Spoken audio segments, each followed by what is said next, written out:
কলকাতা সহ দক্ষিণবঙ্গের 10 জেলায় হলুদ সতর্কতা জারি করা হয়েছে। কলকাতা সহ দক্ষিণবঙ্গে চলছে দফায় দফায় বৃষ্টি, আর এই বৃষ্টি উইকেন্ডে বাড়বে এমনটাই জানিয়েছে আলিপুর আবহাওয়া দপ্তর। এই বৃষ্টি চলবে মঙ্গলবার পর্যন্ত। প্রবল বৃষ্টি, জল জমেছে কলকাতার বিভিন্ন এলাকায়। তেঘরিয়ার ছবি আপনারা দেখতে পাচ্ছেন, সকাল 10:35-এর ছবি। ভরা অফিস টাইম, তারই মধ্যে রাস্তায় জল জমেছে, যানবাহনের গতি শ্লথ।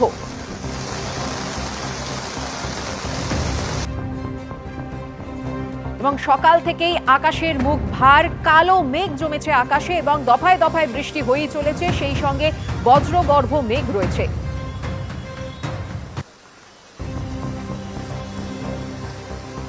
কলকাতার বিভিন্ন এলাকায় পরিস্থিতি নিয়ন্ত্রণে তৎপর কলকাতা পুরসভা। একাধিক ব্যবস্থাপনা রাখা হয়েছে এই পরিস্থিতি মোকাবিলা করতে। কনফারেন্স রুম খোলা হয়েছে, চলছে মনিটরিং। সুকান্ত মুখোপাধ্যায় আমাদের প্রতিনিধি এই মুহূর্তে রয়েছেন সরাসরি। সুকান্ত, আলিপুর আবহাওয়া দপ্তরের কি পূর্বাভাস? এই উইকেন্ড কেমন কাটতে চলেছে কলকাতাবাসী? একেবারে দেখো, জানিয়ে রাখি আলিপুর আবহাওয়া দপ্তর সূত্রে যেটা খবর, যে উইকেন্ড অর্থাৎ শনি এবং রবিবার শহর কলকাতা এবং দক্ষিণবঙ্গে সেখানে কিন্তু প্রবল বৃষ্টি হতে চলেছে, ভারী থেকে অতি ভারী বৃষ্টির সম্ভাবনা রয়েছে, এমনটা কিন্তু পূর্বাভাস রয়েছে। কিন্তু দক্ষিণবঙ্গে 10টি জেলাতে আলাদা করে সতর্কবার্তা দেওয়া হয়েছে, হলুদ সতর্কবার্তা। এবং তার জেরে যেটা দেখা গেছে যে গতকাল সন্ধ্যার পর থেকেই দক্ষিণবঙ্গ, শহর কলকাতা এবং উত্তরবঙ্গের বিভিন্ন জায়গাতে কিন্তু ভারী বৃষ্টিপাত হচ্ছে। শহর কলকাতা যদি ছবি তোমাকে বলি, তাহলে আজকে সকাল থেকে ভারী বর্ষণের কারণে কিন্তু বেশ কিছু জায়গাতে জল জমেছে।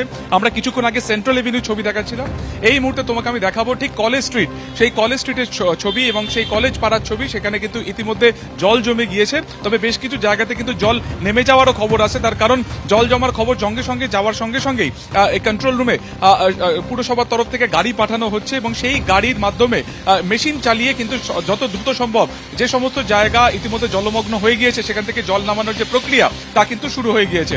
এখন দেখার যে আজকে সারাদিন ব্যাপী যদি এই তোড়েই বৃষ্টি হয়, তাহলে সেক্ষেত্রে পরিস্থিতি আয়ত্তের বাইরে যায় কিনা।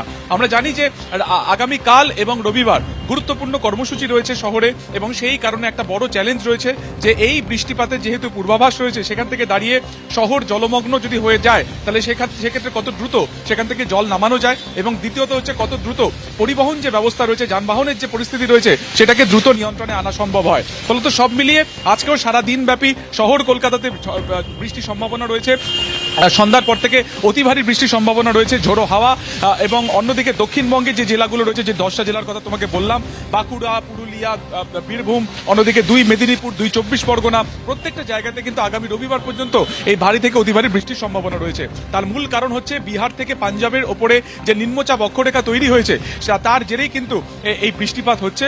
এবং গত 1.5 থেকে 2 সপ্তাহ ধরে তাপমাত্রা যেখানে 38 থেকে 40 ডিগ্রি সেলসিয়াস ছিল, স্বাভাবিকভাবে আচমকা এই আবহাওয়ার পরিবর্তনের জেরে কিন্তু তাপমাত্রা যেটা রয়েছে, সেই তাপমাত্রার পরিমাণ অনেকটাই কমবে, স্বস্তি দেবে। কিন্তু যেটা দেখা যাচ্ছে যে শহরে গতকাল রাত্রেবেলাতে এবং আজকে সকাল থেকে যে বৃষ্টি হয়েছে, তার জেরে কিন্তু আপাতত শহরের বিভিন্ন জায়গা জলমগ্ন রয়েছে। এবং যেটা তোমাকে ছবি দেখাচ্ছি এই মুহূর্তে কলেজ স্ট্রিটের একটা অংশ, যার সামনে একেবারে সোজা চলে যাচ্ছে ঠনটনিয়া কালীবাড়ি, ডান দিকে শিয়ালদা এবং বাঁদিকে সেন্ট্রাল এভিনিউর দিকে সেই যে মোড় বা সেই যে ক্রসিং, সেখানে কিছুটা হলেও কিন্তু এই মুহূর্তে জল জমে আছে। কিন্তু পুরসভার তরফে তারা দ্রুত সম্ভব জল নামানোর যে প্রয়াস, সেটা তারা করে যাচ্ছে। সুকান্ত, তুমি আমাদের সঙ্গে থাকো। ছবি আপনারা দেখতে পাচ্ছেন, সকাল থেকেই দফায় দফায় বৃষ্টির জেরে কলকাতার বেশ কিছু রাস্তার কিন্তু এই অবস্থা। কলকাতা সহ দক্ষিণবঙ্গের 10 জেলায় হলুদ সতর্কতা জারি করা হয়েছে। শহরের আরেক প্রান্তে রয়েছেন আমাদের অপর প্রতিনিধি সন্দীপ সরকার। সন্দীপ, কি ছবি দেখছে দেখাবো। সন্দীপ, দেখো, এই মুহূর্তে দাঁড়িয়ে রয়েছে দক্ষিণ কলকাতার ক্যামাক স্ট্রিটে। ক্যামাক স্ট্রিটের একটা অংশ সম্পূর্ণভাবে এই বৃষ্টির দরুন জলমগ্ন হয়ে পড়ে। জল নামানোর জন্য পুরসভার কর্মীরা তারা নেমেছেন এবং ম্যানহোলের যে ঢাকনা রয়েছে তা পুরোপুরি সরিয়ে দেওয়া হয়েছে, যাতে দ্রুত জল নেমে যায়, এবং তাতে কিছুটা লাভও হয়েছে। আমরা দেখতে পাচ্ছি যে ক্যামাক স্ট্রিটের যে পরিমাণ জল জমেছিল, আর সেটা এই মুহূর্তে আস্তে আস্তে নামতে শুরু করেছে। একটানা বৃষ্টি যদি লাগাতার চলতে থাকে, তাহলে পরবর্তীতে পরিস্থিতি নিয়ন্ত্রণের জন্য পুরসভার টিমকে সতর্ক রাখা হয়েছে।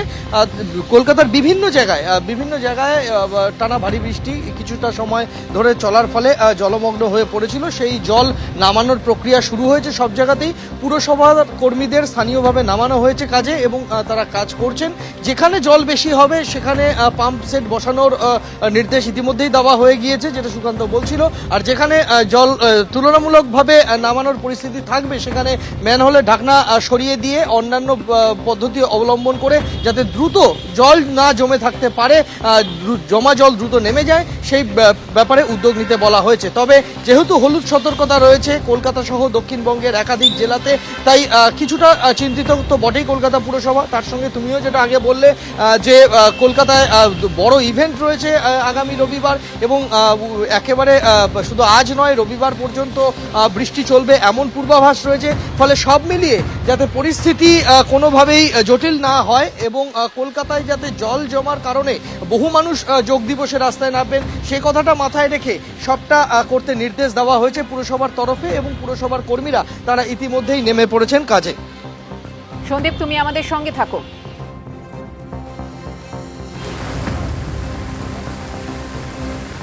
শহরের বিভিন্ন জায়গার ছবি আপনাদের সামনে এবার তুলে ধরবো। কলেজ স্ট্রিটের ছবি এবার দেখতে পাচ্ছেন আপনারা।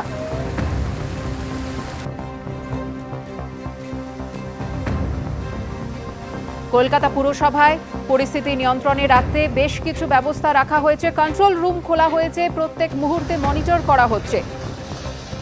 রবিবার রেড রোডে আন্তর্জাতিক যোগ দিবসের অনুষ্ঠান রয়েছে। রাজ্যে আসছেন প্রধানমন্ত্রী নরেন্দ্র মোদী এবং তার আগে আগামীকাল অর্থাৎ শনিবারও একাধিক কর্মসূচি রয়েছে। তারই মধ্যে আবহাওয়ার সতর্কতা জারি করা হয়েছে। কলকাতা পুরসভা কিভাবে পরিস্থিতি মোকাবিলা করবে, কি কি ব্যবস্থা রয়েছে জানবো। সরাসরি চলে যাব আরেকবার আমাদের প্রতিনিধি সন্দীপ সরকারের কাছে। সন্দীপ, কি খবর রয়েছে? দাঁড়া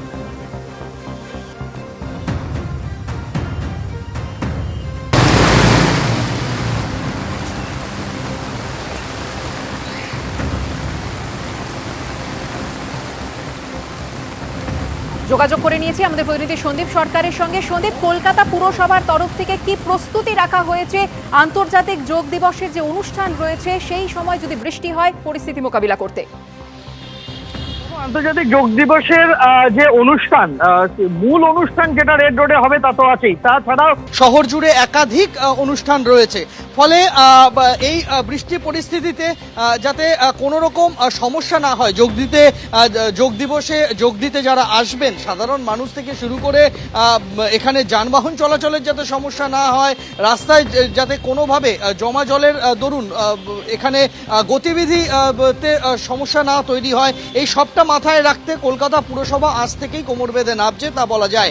এবং আজকে থেকে যেহেতু আলিপুর আবহাওয়া দপ্তরের পূর্বাভাস রয়েছে যে লাগাতার বৃষ্টি হতে পারে এমন আশঙ্কা প্রকাশ করা হয়েছে, সেই জায়গায় দাঁড়িয়ে এই বাড়তি ব্যবস্থা রাখা হচ্ছে। জমা জল দ্রুত নামানোর জন্য জায়গায় জায়গায় পাম্প প্রস্তুত রাখা হচ্ছে এবং পুরসভার কর্মীদের হাই অ্যালার্ট মোডে রাখা হয়েছে যাতে জল জমলে দ্রুত জল নেমে যায় শহর থেকে এবং তা যাতে দীর্ঘ সময় জমে না থাকে এই বিষয়টা নিশ্চিত করতে চাইছে প্রশাসন। ধন্যবাদ সন্দীপ।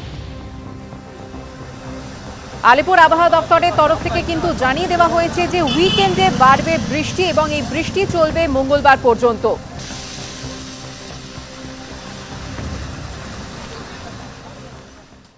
এবিপি আনন্দ এগিয়ে থাকে, এগিয়ে রাখে।